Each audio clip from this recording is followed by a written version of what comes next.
Hello student, आप लोग कैसे हैं। आशा करते हैं आप लोग अच्छे होंगे। तो स्वागत है आपका अपना YouTube channel success get point में।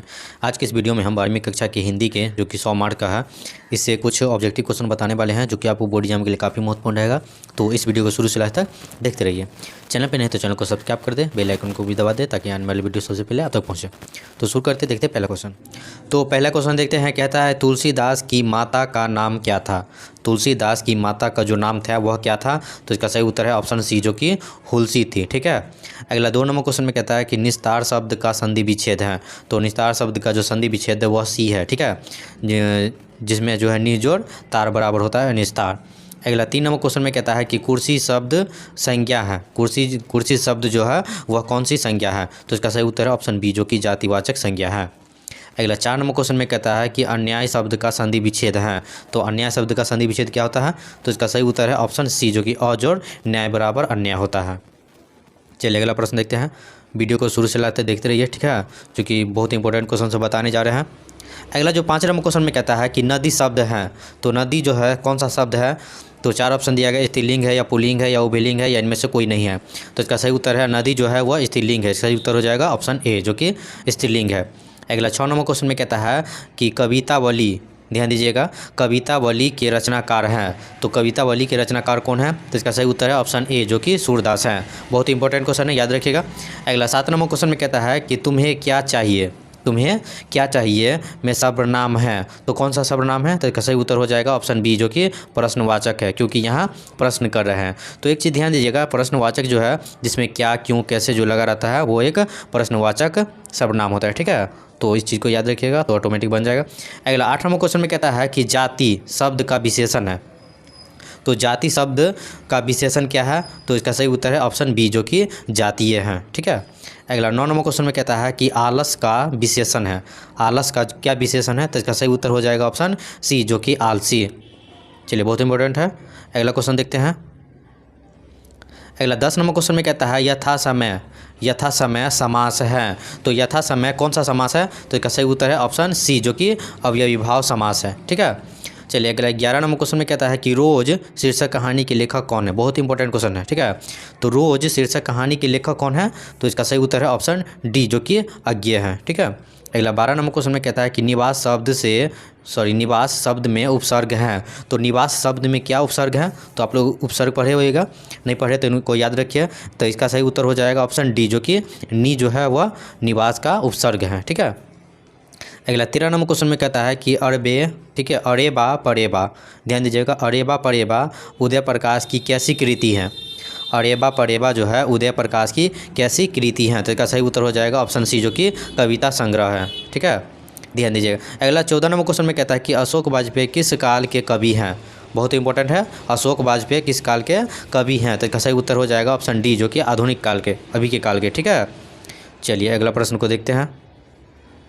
अगला 15 नंबर क्वेश्चन में कहता है कि काठ मारना, ध्यान दीजिएगा, काठ मारना मुहावरे का अर्थ है। तो काठ मारना मुहावरे का क्या अर्थ कहलाता है। इसका सही उत्तर हो जाएगा ऑप्शन ए जो कि अस्तबद्ध रहना। ठीक है। अगला 16 नंबर क्वेश्चन में कहता है कि उषा शीर्षक कविता के कवि हैं। बहुत इंपॉर्टेंट है, उषा शीर्षक कविता के कवि हैं। तो उषा शीर्षक कविता के कवि कौन है। तो इसका सही उत्तर है ऑप्शन डी जो कि शमशेर बहादुर सिंह है। ठीक है, इसको याद रखिएगा, बहुत इंपॉर्टेंट क्वेश्चन है। अगला 17 नंबर क्वेश्चन में कहता है कि भगवान श्री कृष्ण किस कवि के पूज्य थे। भगवान श्री कृष्ण जो थे, ठीक है, किस कवि के पूज्य थे। तो इसका सही उत्तर हो जाएगा ऑप्शन डी जो कि सूरदास के। अगला 18 नंबर क्वेश्चन में कहता है कि अंधे की लकड़ी, ध्यान दीजिएगा, अंधे की लकड़ी मुहावरे का अर्थ क्या होता है। तो आप लोग जानते होइएगा, का सही उत्तर क्या हो जाएगा। इसका सही उत्तर है ऑप्शन ए जो कि एकमात्र सहारा। ठीक है। अगला 19 नंबर क्वेश्चन में कहता है कि तुस्तक, ध्यान दीजिएगा, तुस्तक शब्द संज्ञा है। तो तुस्तक जो है, ठीक है, शब्द जो है वह कौन सी संज्ञा है। तो इसका सही उत्तर है ऑप्शन ए जो कि जातिवाचक संज्ञा है। चलिए अगला प्रश्न देखते हैं। अगला 20 नंबर क्वेश्चन में कहता है कि अल्पायु शब्द का विलोम क्या होता है। अल्पायु शब्द का जो विलोम है वह क्या है। तो इसका सही उत्तर हो जाएगा ऑप्शन बी। अल्पायु का मतलब होता है छोटा और दीर्घायु का मतलब होता है बड़ा। तो अल्पायु का क्या हो जाएगा। तो इसका सही उत्तर है ऑप्शन बी जो कि दीर्घायु है। ठीक है। अगला 21 नंबर क्वेश्चन में कहता है कि शेखर एक जीवनी, ठीक है, शेखर एक जीवनी किस विद्या की रचना है। ठीक है, किस विद्या की रचना है। ठीक है, तो इसका सही उत्तर क्या हो जाएगा, ऑप्शन डी हो जाएगा जो कि उपन्यास है। ठीक है, अगला 22 नंबर क्वेश्चन में कहता है ईद का चांद होना, ध्यान दीजिएगा बहुत इंपॉर्टेंट सब है। ईद का चांद होना मुहावरे का क्या अर्थ है? आप लोग को मालूम होगा ईद के चांद होना, इसका मुहावरे का क्या अर्थ होता है? मतलब बहुत अच्छा दिखना। इसका सही उत्तर हो जाएगा ऑप्शन सी, जो कि बहुत दिनों पर दिखना। ठीक है। अगला 23 नंबर क्वेश्चन में कहता है कि गुण शब्द का विलोम क्या होता है? ठीक है, गुण का मतलब विलोम का क्या मतलब होता है? विलोम मतलब होता है कि उल्टा, उसका उल्टा। तो यहाँ गुण है, ठीक है, तो गुण का जो है क्या हो जाएगा? उल्टा। तो गुण का जो है दोष हो जाएगा, सही उत्तर हो जाएगा ऑप्शन सी, जो कि दोष हो जाएगा। ठीक है। अगला 24 नंबर क्वेश्चन में कहता है कि नमक शब्द का विशेषण है। तो नमक का जो शब्द है, ठीक है, नमक जो शब्द है उसका क्या विशेषण है? ठीक है, क्या विशेषता दिखाता है? तो इसका सही उत्तर हो जाएगा ऑप्शन ए, जो कि नमकीन लगता है। नमक क्या होता है? नमकीन लगता है, इसीलिए उसका विशेषता बताते हैं। ठीक है। अगला 25 नंबर क्वेश्चन में कहता है कि कृत्रिम शब्द का विलोम, कृत्रिम शब्द का विलोम मतलब उल्टा शब्द क्या हो जाएगा? इसका सही उत्तर हो जाएगा ऑप्शन बी, जो कि प्रकृति है। ठीक है। कृत्रिम मतलब जो हम लोग बनाते हैं, ठीक है, प्रकृति मतलब जो ऑटोमेटिक बना हुआ है। ठीक है, तो इसका उल्टा हो जाएगा। चलिए अगला प्रश्न को देखते हैं।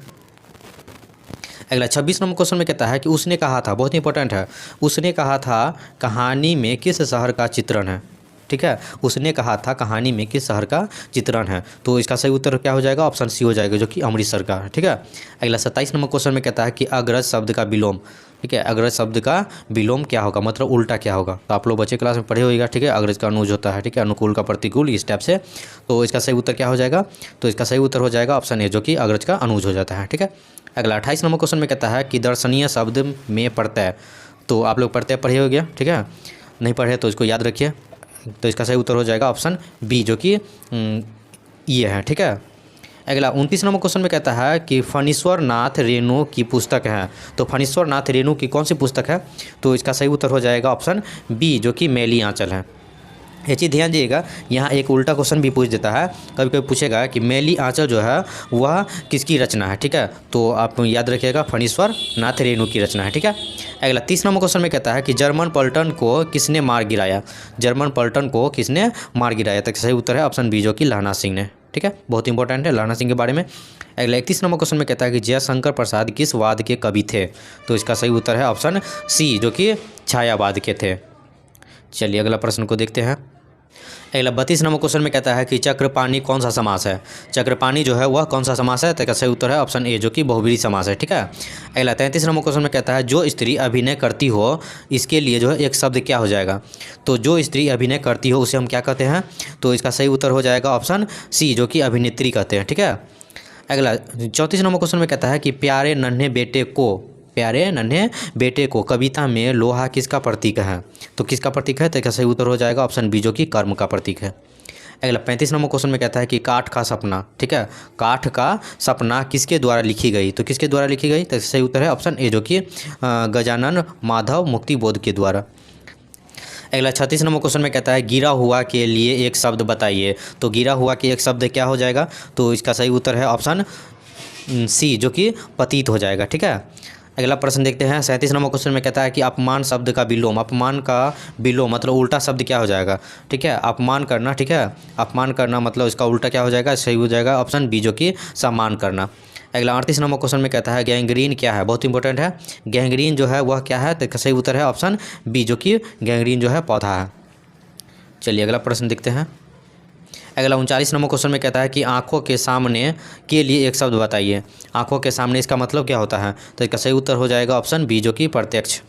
अगला 40 नंबर क्वेश्चन में कहता है कि तार सप्तक, ध्यान दीजिएगा बहुत इंपॉर्टेंट है, तार सप्तक के संपादक कौन है? ठीक है, तार सप्तक के जो संपादक है, ठीक है, यानी लेखक है, वह कौन है? तो इसका सही उत्तर हो जाएगा ऑप्शन डी, जो कि अज्ञ है। ठीक है। चलिए अगला प्रश्न को देखते हैं। अगला 41 नंबर क्वेश्चन में कहता है कि मलिक मोहम्मद जायसी किस परंपरा के कवि हैं? ठीक है, किस परंपरा के कवि हैं? तो इसका सही उत्तर हो जाएगा ऑप्शन सी, जो कि प्रेमाख्यानकम काव्य है। ठीक है, प्रेमाख्यानक काव्य है। अगला 42 नंबर क्वेश्चन में कहता है निम्न में से, ठीक है, सूरदास की कृति है। तो इसे पहले बता दी है, सूरदास की जो कृति है वो कौन सी है? तो इसका सही उत्तर है ऑप्शन ए, जो कि सूरसागर है। अगला 43 नंबर क्वेश्चन में कहता है प्रतिदिन शब्द कौन सा समास है? प्रतिदिन शब्द जो है वह कौन सा समास है? तो इसका सही उत्तर हो जाएगा ऑप्शन बी, जो कि अव्ययीभाव समास है। अगला 44 नंबर क्वेश्चन में कहता है आम शब्द हैं, तो आम शब्द जो है वह क्या है, स्त्रीलिंग है, पुल्लिंग है या उभयलिंग है, इनमें से कोई नहीं है। तो इसका सही उत्तर है ऑप्शन बी जो कि पुल्लिंग है। ठीक है, आप लोग याद रखिएगा।